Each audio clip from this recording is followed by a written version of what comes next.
Okey, Alhamdulillah para penonton, berpusu-pusu kita untuk teruskan semangat. Kita semua memang dah ada peruntukan untuk korban. Kali ini kita akan bersama dengan kempen Korban Ikhlas 2022. Bersama saya di studio, sebelah kiri saya iaitu yang berbahagia Cik Bilal Jailani, pengurus besar Yayasan Ikhlas. Assalamualaikum. Waalaikumsalam warahmatullahi. Dan juga Cik Syafiq Syahmi Sazali, pengurus perhubungan korporat Yayasan Ikhlas. Jadi kita nak cerita berkenaan dengan kempen korban.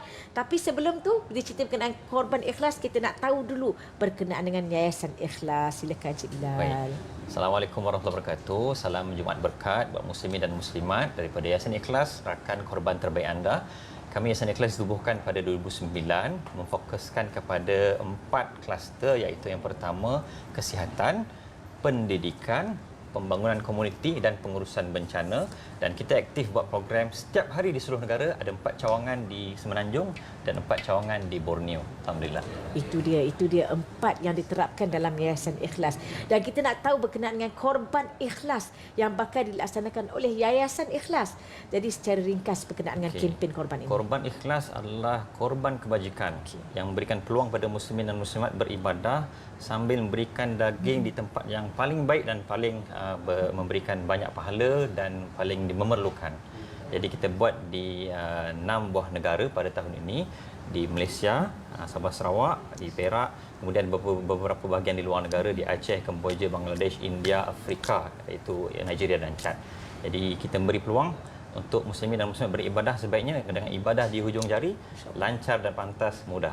Itu dia daripada Korban Ikhlas oleh Yayasan Ikhlas. Jadi Cik Syafiq daripada tahun 2014 lagi Yayasan Ikhlas telah menganjurkan ibadah korban ini. Jadi mesti Syafiq sendiri dah banyak pengalaman. Apa antara pengalaman yang boleh kita kongsikan, yang boleh Cik Syafiq kongsikan bersama dengan para penonton berkenaan dengan pasukan Yayasan Ikhlas sepanjang melaksanakan ibadah korban di kawasan pedalaman, terutamanya Sabah dan Sarawak? InsyaAllah, bila mana kita sebut tentang Sabah Sarawak, pemilihan kawasan yang kita pilih adalah betul-betul kawasan pedalaman, kawasan yang jarang ataupun kawasan yang tidak pernah NGO masuk. Dan juga kawasan yang kita pergi ini boleh kata kawasan yang tidak pernah dilaksanakan ibadah korban ataupun lebih 10 tahun tidak laksanakan korban. Antara kawasan yang saya boleh sebut, Kampung Long Busang di Kapit, Sarawak. Kampung Long Busang ini kita terpaksa beli lembu di Sibu dan bawa naik bot ekspres 2 jam. Lepas tu kena naik Hilux 5 jam kita meredah hutan belantara. Sampai di Kampung Long Busang itu, orang kerumun kita, orang menyangka lembu itu adalah gajah. Sebab apa? Itu adalah kali pertama mereka lihat lembu hidup. Kampung yang kedua yang saya boleh kongsi, Kampung Megantum di Keningau, Sabah. Kampung ini 100% Muslim tapi tak pernah laksanakan ibadah korban. Saya bagi pisau kepada imam, imam terketar-ketar nak sembelih. Sebab apa? Dia tak pernah sembelih lembu korban. Mungkin bagi kita, daging tu kita biasa makan 3 kali dalam seminggu. Mungkin kita boleh biasa dapat di pasar raya, di pasar basah, kita order di restoran. Tapi bagi mereka, daging tu makan sekali dalam 1 tahun. Dan ia bukan hanya sekadar daging, tapi bagaimana kita menghidupkan syiar Islam di kawasan pedalaman yang ada komuniti Islam. InsyaAllah. Allahu Akbar. Sebenarnya banyak hikmah sebenarnya daripada ibadah korban itu sendiri. Jadi bagaimana cara, saya dengar ni pun dah bersemangat ni, insya-Allah. Jadi bagaimana cara untuk penonton di luar sana berminat untuk menyertai kempen Korban Ikhlas bersama Yayasan Ikhlas? Bagi tuan-tuan dan perempuan yang berminat untuk sertai Korban Ikhlas bersama dengan Yayasan Ikhlas, boleh layari laman web kami www.korbanikhlas.com atau boleh hubungi kami di talian 010 3030 530. Itu dia. Dan sebentar tadi kan Cik Bilal ada cerita berkenaan dengan Yayasan Ikhlas juga mengadakan di luar negara, di Aceh dan sebagainya. Jadi apakah antara lagi negara-negara yang terlibat dan bagaimanakah pelaksanaan ibadah korban yang dilaksanakan di luar negara? Okey, baik. Di luar negara kita beri fokus kepada tempat-tempat Muslim yang memerlukan, antaranya yang Muslim minoriti dan juga Muslim majoriti yang dalam keadaan kemiskinan lah. Di Aceh, di Kemboja, di Bangladesh, di India, di Nigeria dan juga di Chad. Di Chad kita buat kerjasama dengan pihak berkuasa Islam di Chad dan kita mendapat kelulusan daripada pihak berkuasa Islam di Chad dan kita perbarui kelulusan tersebut setiap tahun. Jadi kita adalah rakan yang terpercayalah dan kita deal dengan government di sana. Dan kenapa kita pilih Afrika? Sebab Afrika ni contohnya Chad negara, kalau kita Google 10 negara termiskin di dunia, Chad adalah yang keempat dalam carta tersebut. Jadi ada tanggungjawab kita menghantar daging korban berentas sepadan, sebab ukhuwah ni kan berentas sepadan. Jadi sebab tu kita membawa nama Malaysia keluar ke tempat-tempat yang strategik untuk kita berjumpa dengan saudara kita di sana. Mungkin kita tak pernah jumpa saudara kita, tapi kita berjumpa dalam doa dan jumpa dalam korban. Okay, itu program kita di luar negara, dan pelaksanaannya adalah dengan kita ada rakan implementer di sana. Tuan-tuan akan dapat gambar, tuan-tuan akan dapat almost real time tracking dalam sistem kita. Boleh semak saja. The moment kita dapat makluman korban sudah pun dilaksanakan, tuan-tuan akan dapat mesej, SMS, dan tuan-tuan boleh mula potong kuku, potong rambut dan lain-lain. Itulah pelaksanaannya di luar sana.